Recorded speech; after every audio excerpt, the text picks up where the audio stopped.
The views and opinions expressed by the host and guests are solely their own and do not necessarily reflect the views, policies, or positions of this television station, its management, or its affiliated network. The station and its affiliates assume no responsibility or liability for the opinions expressed or the content discussed during this program. Viewer discretion is advised. Face the Nation.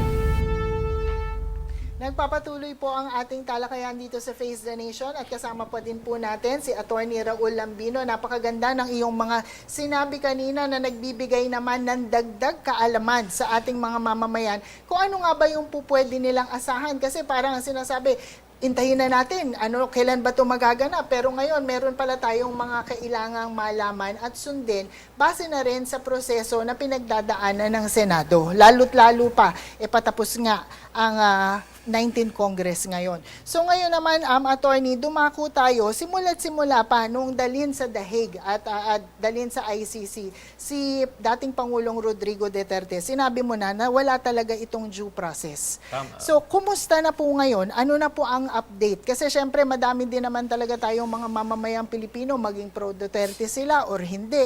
Gusto nilang malaman kung ano nga ba ang proseso na nagaganap, makakauwi ba si Tatay Digong? Kasi yan ang panawagan ng nakararami, lalo pa ngayon, Attorney, nanalo si Tatay Digong na talaga namang landslide. Yung iba umaasa, sabi daw, bring home Tatay Digong para makapanumpa, para makapagsilbi bilang mayor ulit ng Davao City. Tama, Lorlyn. At yun nga yung ating gustong mangyari na huwag sanang kalimutan si Tatay Digong. Huwag natin siyang pababayaan. Hindi lamang yung patuloy tayong magdasal para sa kanyang kalusugan, para siya ay makalampas dito sa ginagawa sa kanyang pagpapahirap, yung persecution na ginagawa. Kung hindi, manatili yung init ng ating pagmamahal at pagnanais na maibalik kaagad sa Pilipinas si Tatay Digong. Hindi dahil siya ay nanalong mayor ng Davao City, kung hindi dahil sa karangalan natin bilang mga Pilipino na niyurakan na itong ating kalayaan bilang isang soberenyang bansa ay isinuko ng pamahalaan sa kamay ng mga banyaga. Kaya sa mga susunod na mga araw, kami pong mga grupo na talagang nagmamahal kay Tatay Digong at kami ay mag-uusap-usap at muli po kaming magkakaroon ng pagtitipon-tipon. Hindi lamang po dito sa Pilipinas, pati po sa ibang bansa. Ako ay nagplaplano na pong dumalaw sa mga iba't ibang syudad sa ibang bansa dahil natapos na rin po ang halalan at makipag-ugnayan ako sa mga iba't ibang grupo ng overseas Filipino workers. Yung pong issue ng due process, talaga naman pong maliwanag na binayulit nila yung due process of law dahil hindi nagkaroon ng appropriate hearing sa isang judicial authority ng custodial state. Custodial state yung Pilipinas. Judicial authority, korte yan, hindi Department of Justice na siyang gustong palabasin ng mga ibang opisyal ng pamahalaan sa pagdinig sa Senado. Hindi na natin maluloko ang taong bayan. Sa ngayon, ay dalawa ang legal fronts na dumidinig sa kaso ni Tatay Digong. Meron tayong mga nakabinbin na mga kaso sa Supreme Court natin. Una, yung final na petition for certiorari and prohibition. Maaaring sabihin na siguro yan, na moot-an academic na yan, dahil nga, nadala na nga si Tatay Digong doon sa The Hague, so wala nang basihan yung pagkakaroon ng injunction or prohibition. Pero, merong mga prinsipyo sa batas na tinatawag na kahit na moot an academic na yan, issue na yan, pwede pa rin resolbahin ng korte yung mismong issue or principal cause of action. Kasi if it is going to be really gross violation of the Constitution, nakalagay yan sa mga decision ng Supreme Court, it is capable of repetition. No? At for the guidance of the bench and the bar, mga ibang mga pamantayan yan na kahit na mutan academic na yung kaso, pwede pa rin resolbahin ng Korte Suprema yung principal issue na inihain doon sa petisyon ni Tatay Digong. At meron ding mga petition file ng tinatawag nating habeas corpus na sinampa ng mga anak ni Tatay Digong doon sa Korte Suprema na hanggang ngayon hindi pa nare-resolve. So, palagay ko ang ating Korte Suprema, didinggin niya itong mga kasong ito at magkakaroon ng eventual resolution itong mga petition na ito. At ako ay malaki ang tiwala ko. Malaki ang aking paniniwala na ang Korte Suprema ay pananaigin niya yung tamang proseso. Alinsunod sa umiiral nating saligang batas, mga batas nating umiiral sa bansa, rules of court, at pati na rin yung pinagbasihan ng warrant of arrest, yung Rome Statute at saka yung Republic Act 9851, kung sinunod ba ng pamahalaan ang proseso nung kanilang dinakip si Tatay Digong, sinurrender nila, kung ito ba ay nasunod o hindi. So yan ang isang legal front. Yung isang legal front ay doon mismo sa The Hague. Tayo wala na tayong pakialam o hindi natin alam kung ano mangyayari doon, pero malaki ang tiwala natin na yung mga abogado na kinuha po ni VP Sara para kay Tatay Digong, alam na alam ang kanilang mga ginagawa. At hindi naman natin kasi sakop yung ICC, wala ngang ibang korte dyan na pwedeng sabihin ng International Court of Justice, walang gano'n na yung ginagawa ng ICC ay hindi tama or what. So, hintayin natin na magkaroon ng resolution doon sa ICC nitong mga sinampa ng mga motion ng abogado ni PRRD. Meron pang pangatlo at ito yung tinatawag kong diplomatic front. No? So, legal front, dalawa. Philippine Court, ICC. Yeah. The next one is the diplomatic front. No? Ito yung, nakita naman na natin ang lahat ng mga bansa sa buong mundo. Hindi naniniwala sa ICC. Tulad ng Amerika, binantaan na nga yung ICC, pahuhuli ni Trump ang lahat ng mga ICC opisyal na kung meron silang dadakipin na mga citizen ng Amerika o citizen ng ibang bansa na kaalyado ng Amerika, ay dadakpin nila yung ICC. No? Ganyan din ang Israel. Mismong Prime Minister Netanyahu, merong warrant of arrest na inisyu ng ICC, pero wala kang makitang isang Israeli o isang mamamayan ng Israel na isusurrender si Netanyahu sa ICC. Ganon din sa Russia. Si Putin, merong warrant of arrest na inisyu ng ICC. Meron ka na bang nabalita ang isang Ruso, kahit na yung mga galit kay Putin, na isusurrender nila si Putin sa ICC? Wala. Dito sa Pilipinas, ginawa natin yun kay Tatay Digong. Hindi ba tayo kahiyaya? At ito ang pinaka-importante.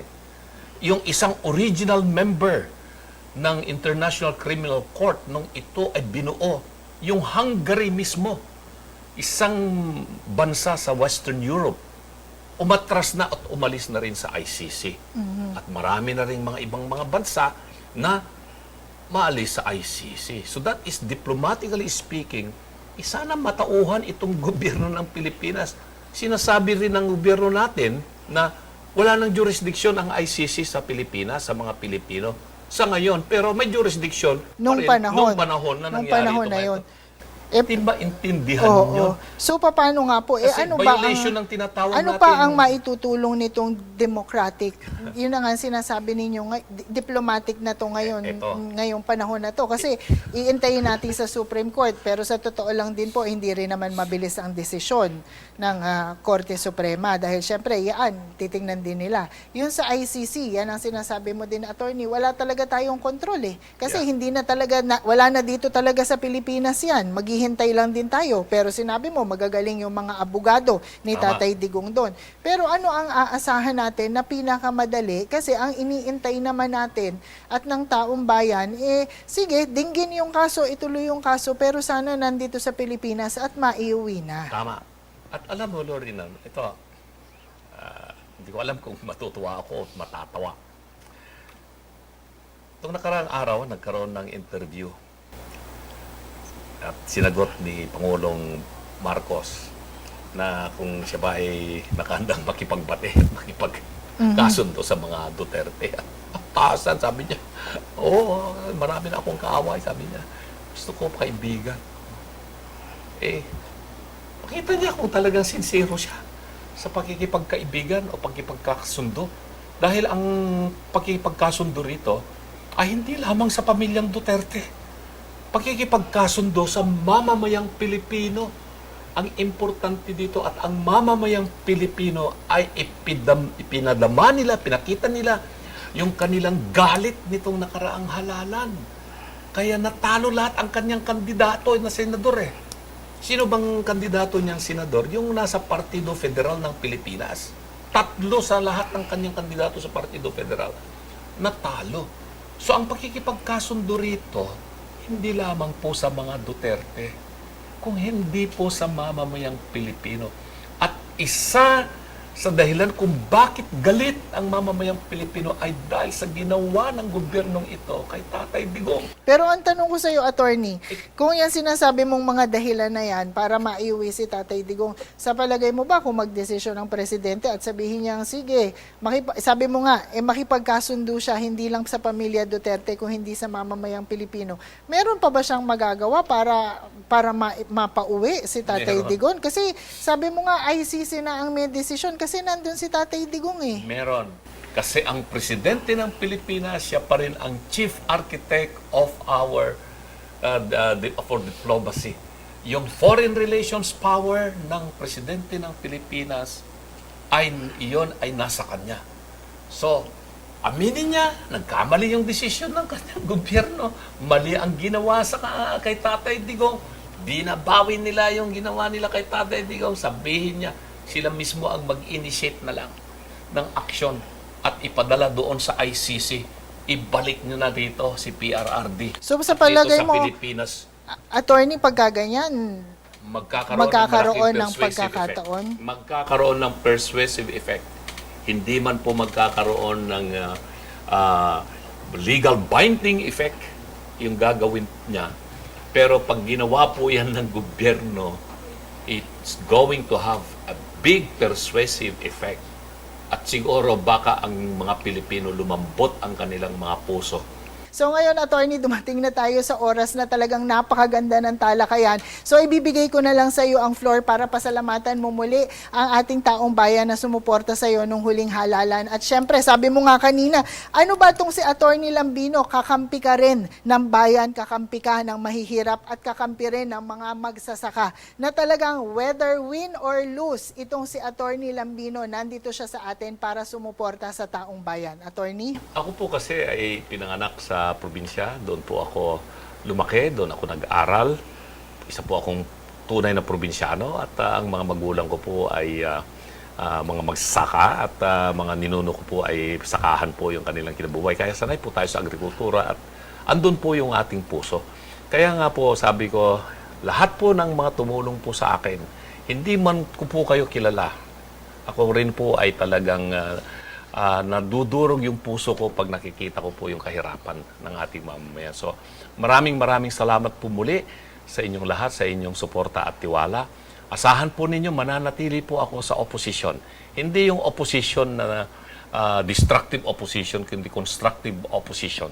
Kung kinakailangan ko magbigay ng mga payo na sa tingin ko ay para sa kabutihan ng bayan, para sa kabutihan ng pamahalaan, gagawin ko po yun kahit na sino ang masaktan. Makakaasa po kayo.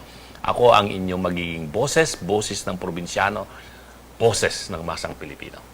Maraming salamat po, Attorney Raul Lambino. Isa pong karangalan na makasama kayo at magbigay tayo ng dagdag kaalaman sa ating mga manonood para mas maliwanagan sila sa ating mga batas o kahaharapin man na makakapagpabuti sana sa kalagayan ng bawat mamamayang Pilipino. Maraming salamat po. Maraming salamat. At dyan po nagtatapos ang ating talakayan para sa linggong ito. Ako po si Lorlyn Garcia Velarde. Maraming salamat po sa inyong panonood. Ito po ang Face the Nation.